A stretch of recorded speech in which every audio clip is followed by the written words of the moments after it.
साल 2017 में जब पंजाब में विधानसभा चुनाव होने वाले थे और इन चुनावों में कांग्रेस पार्टी बढ़त मनाते हुए नजर आ रही थी, तो कांग्रेस पार्टी की ओर से नवजोत सिंह सिद्धू को लेकर राहुल गांधी ने एक डील की थी, एक सौदा किया था।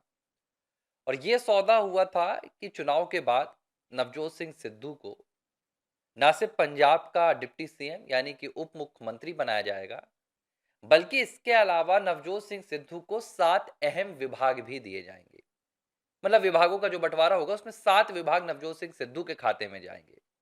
हालांकि जब चुनाव हो गया और मंत्रिमंडल तय किया जाना था, तब राहुल गांधी अपने इस पूरे सौदे से मुकर जाते हैं।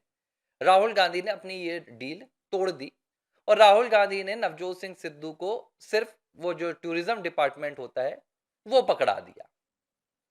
17 से इस पूरी कहानी की शुरुआत हुई और यहीं से कैप्टन अमरिंदर सिंह बनाम नवजोत सिंह सिद्धू का दौर भी शुरू हो गया। 4 सालों तक नवजोत सिंह सिद्धू पार्टी के भीतर बगावती सुर दिखाते रहे और 2021 में आकर आखिरकार उन्होंने मंत्रिमंडल से इस्तीफा दे दिया। लेकिन सिद्धू को मनाने के लिए बाद में उन्हें प्रदेश अध्यक्ष का पद दिया गया सितंबर 2021 में, और 2022 में उन्हें हालांकि मुख्यमंत्री का चेहरा घोषित नहीं किया गया था। लेकिन वो लड़े थे, बाद में पार्टी की बुरी तरह से हार हुई, आम आदमी पार्टी की वापसी हुई, कहानी खत्म हो गई कांग्रेस की।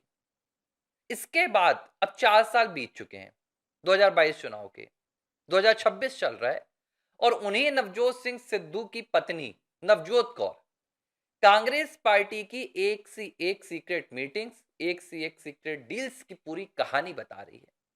और उन्होंने अब राहुल गांधी की भी ये कहानी बता दी जो 2017 में हुई थी। अब सवाल ये उठ रहा है कि ये पूरा सीक्रेट डील का जो सौदा हुआ था, ये जो पूरी राहुल और नवजोत सिंह सिद्धू के दरमियान डील हुई थी, ये कितने करोड़ में हुई थी। और मैं ये बात क्यों कह रहा हूं, हालांकि नवजोत सिंह कौर की जो पूरी स्टेटमेंट आई है, जो पूरा उनका बयान आया है, राहुल को लेकर उन्होंने ये तो नहीं कहा कि 7 मंत्री के जो मंत्री पद के विभाग के पूरे बंटवारे होंगे और जो डिप्टी सीएम का पद होगा वो कितने करोड़ में दिया जाएगा। लेकिन इससे कुछ दिनों पहले ही यही नवजोत कौर का एक बयान आया था और इस बयान में नवजोत कौर ने कहा था कि पंजाब में मुख्यमंत्री बनने के लिए 500 करोड़ रुपए की डीलिंग हो रही है। अटैची में बंद कर करके 500 करोड़ रुपए का पूरा एक पैक बनाया जाता है और ये ऊपर तक पहुंचाया जाता है। फिर एक बयान आया था कि भाई पार्टी में मुख्यमंत्री कौन बनाता है, तो खुद मल्लिकार्जुन खड़गे ने कहा था कि भाई बिना हाईकमान के तो कुछ नहीं होता है। तो अगर इन सब तारों को जोड़ा जाए, नवजोत कौर के अभी हालिया बयान को जोड़ा जाए, तो एक बात तो वो कहीं ना कहीं इशारों में साफ बता रही हैं कि जो डील हुई थी वो सूखी सूखी डील तो नहीं हुई होगी। डील में कहीं ना कहीं एक बहुत बड़ा अमाउंट कहीं ना कहीं रहा होगा। अब नवजोत कौर को धोखा मिला तो नवजोत कौर राहुल गांधी की बखिया उधेड़ रही हैं, कह रही है कि राहुल गांधी बातें अच्छी करते हैं, राहुल गांधी अपने आप को दिखाते अच्छा है, लेकिन राहुल गांधी करते अच्छा नहीं है। राहुल गांधी ने पूरी कांग्रेस पार्टी को पंजाब में खत्म कर दिया। टिकटों पर पैसे बट रहे हैं, पैसों पर टिकटें बट रही हैं, पद जो हैं वो पैसों पर बट रहे हैं। तो समझ में ये नहीं आ रहा है कि ये पैसा जा कहां रहा है। जो आरोप लग रहे हैं, यही आरोप बिहार में भी लगे थे, यही आरोप पंजाब में लग रहे हैं, यही आरोप बिहार आपके यूपी में भी लगते हैं, मध्य प्रदेश में भी लगे थे टिकटों के बंटवारे के। तो सवाल उठ रहा है कि ये पैसा जाता कहां है। अब समझदार को इशारा काफी है कि ये पैसा कहां जाता होगा। राहुल गांधी को लेकर ये सिर्फ नवजोत कौर का बयान नहीं आया है, बल्कि 2024 के चुनाव के बाद से लगातार जो राहुल गांधी का अहंकार था, राहुल गांधी का घमंड था, या यूं कहूं कि राहुल गांधी की तानाशाही थी, वो चरम पर पहुंच गई। पहले जो राहुल गांधी थोड़ा बहुत दूसरे अपने अधीनस्थ नेताओं का, अधीनस्थ कहूंगा मैं क्योंकि मुखिया तो वही है, राहुल गांधी पहले अपने अधीनस्थ नेताओं को सुन भी लेते थे, लेकिन अब उन्होंने पूरी तरह से बंद कर दिया है। और हर राज्य से करीब 5 से 7 ऐसे राज्य हैं जहां से राहुल गांधी के खिलाफ भूचाल आ रहा है, राहुल गांधी के खिलाफ बगावती तूफान आ रहा है। एक तो मैंने ये उदाहरण दिया पंजाब का। अब देखिए, ये बात आप समझ लीजिए कि पंजाब में कांग्रेस के जो नवजोत सिंह सिद्धू हैं, वो अपनी पत्नी के बयानों पर चुप्पी साध कर बैठे हैं, क्योंकि उनके पास कहने के लिए मुंह नहीं है।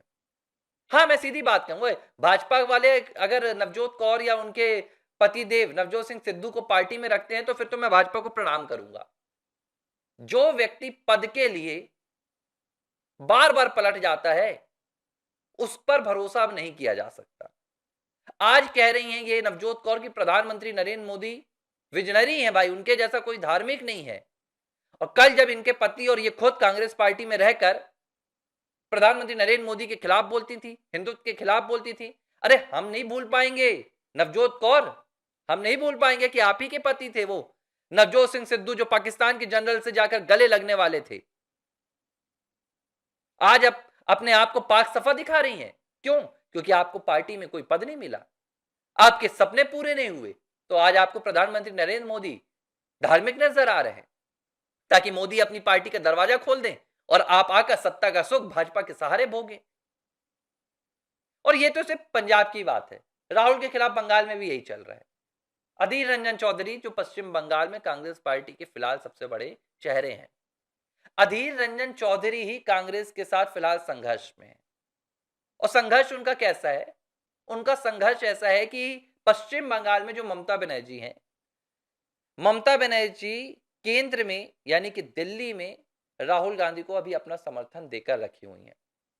समर्थन यानी जो इंडिया अलायंस है, जो विपक्ष में उनके नेता की भूमिका है, टीएमसी अभी उनका समर्थन देकर रखी हुई है। लेकिन अधीर रंजन चौधरी जो पश्चिम बंगाल में अपनी राजनीति चलाना चाहते हैं, जाहिर सी बात है उनकी राजनीति केंद्र की तो है नहीं, वहां से अब चुनाव भी हार चुके हैं बहरामपुर से, तो जो बचा है बंगाल बचा है, वो ममता से लड़ रहे हैं। अब राहुल उनको लड़ाई में ना तो सपोर्ट दे रहे हैं, और ज्यादा अगर सपोर्ट कर देते हैं तो वहां पर ममता बनर्जी नाखुश हो जाएंगी। अधीर अकेले पड़ गए। अधीर को समझ में नहीं आ रहा है कि आखिर करूं क्या। ममता के खिलाफ बोलता हूं तो भाई कांग्रेस बुरा मान जाती है, नहीं बोलूंगा तो मेरी राजनीति खत्म हो जाएगी। अब वो भी रास्ता तलाश रहे हैं, कहीं वो भाजपा से जाकर मिलने की कोशिश कर रहे हैं, कहीं प्रधानमंत्री नरेंद्र मोदी से मिल रहे हैं। कुल मिला के पश्चिम बंगाल में भी कांग्रेस पार्टी के खिलाफ और राहुल गांधी के खिलाफ बगावत तैयार है। किसी भी दिन धमाका होगा और पश्चिम बंगाल में भी कांग्रेस तहस नहस हो जाएगी। ये दो राज्यों की बात हो गई, पंजाब में हो गया, बंगाल में हो गया। केरल में शशि थरूर वाला मामला है। देखो मैं थरूर का भी बता दे रहा हूं, चुनाव के बाद थरूर फिर पलट जाएंगे। चुनाव तक का उनको साथ मिला है कांग्रेस का, चुनाव के बाद जैसे ही कांग्रेस से राहुल गांधी पलटेंगे थरूर भी पलट जाएंगे, क्योंकि थरूर को जो चाहते हैं वो मिलेगा नहीं कभी। अभी विश्वास पे थरूर टिक गए हैं, लालच क्या नहीं करवा देती है, टिके रहेंगे। उसके बाद उनका फिर राष्ट्रवाद जागेगा, लेकिन अब राष्ट्रवादियों को समझना होगा कि ये जो सावन के मेंढकों के जैसे राष्ट्रवाद जिनका जागता है, उनसे सतर्क रहें।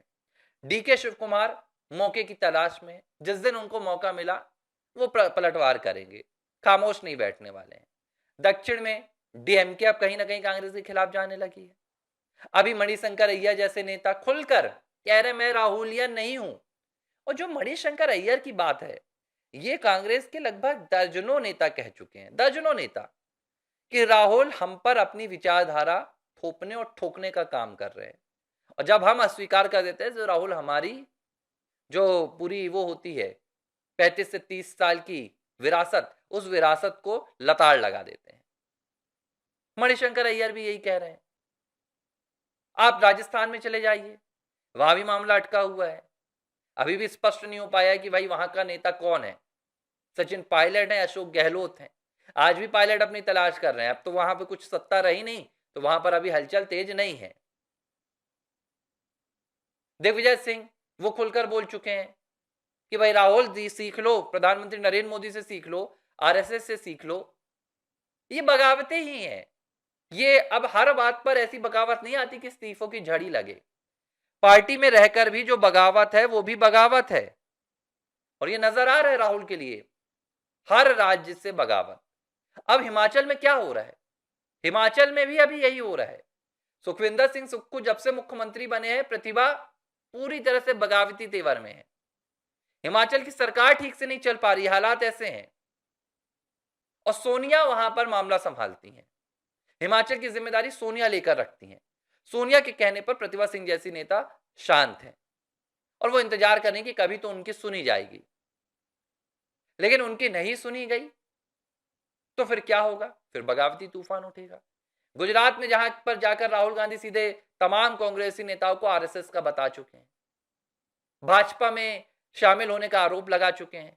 वहां के नेता कहते हैं कि भैया आप जमीन पर तो आते नहीं हो। अभी बीच में राहुल ने क्या कहा था कि जितने भी जिला अध्यक्ष रहेंगे कांग्रेस पार्टी के, वो जिला अध्यक्ष मुझे डायरेक्ट कांटेक्ट करेंगे।